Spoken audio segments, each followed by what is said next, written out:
Hey everybody. I want to give a quick one. This is going to be quick. I just want to talk a little bit about the Python range function here. And the range function is Python's way to basically give you a list of numbers in a range following a certain pattern. And so the most common way you would do this is simply doing something like this. When I hit return here, I'm going to get a number printed out from 0 up to but not including 10. Okay, so you see I go from 0 to 9. Okay, so that's what this range command by default is. If I give it just one number, it's basically that stop parameter. And I start at 0. 0 is the default start. And I'll go up to 10 but not including 10. And I will go in sequential order.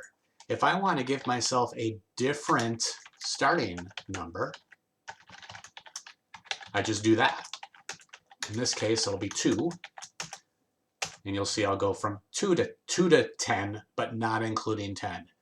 This may not be intuitive, right? You're saying, wait a minute, 2 to 10 should include 10, right? It doesn't. It does include 2, but it doesn't include 10. I mean, I can also say, I can specify that 0 if I want, but remember that 0 is optional. Okay, the other thing that I can do with range is I can give it a step. We'll do 1,000. We'll start from 0. We'll go up to 1,000, and we'll step by periods of 100. Oops, I forgot the colon.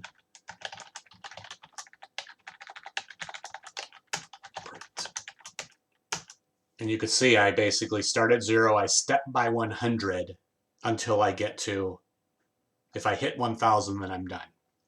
So this is a way for you to basically move through some space and numbers, right? If you wanted to, if we get a little bit more advanced, I want to say, let's count the sum of all, if the, well here, let's write a sample program here. We're going to say,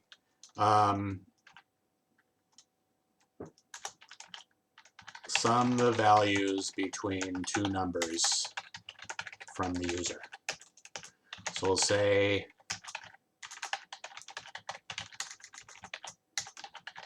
number, and I cannot type today, equals int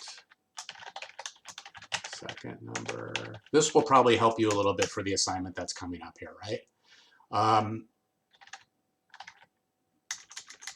Sum equals 0 for I in range A to B. Sum equals sum plus I. Print total is sum. See if this works.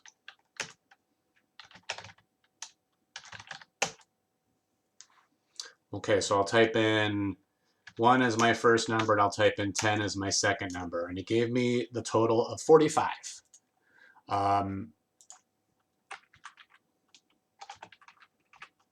Do we think that worked? Let's see. If I say print 1 plus 2 plus 3 plus 4 plus 5 plus 6 plus 7 plus 8 plus 9,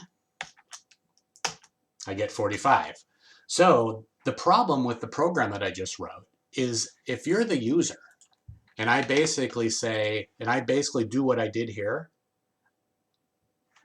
I probably was expecting, let's run it again. Like if I type 1 and 2, I would probably expecting an answer of 3, right? In other words, the user doesn't know this subtle detail of the range. So how do I fix that? I just add 1 to B in this range command right here. That would be one way to do it, right? Or I can just say B equals B plus, I can say B equals to B plus 1 here. Or I can do sum equals b, get the last value.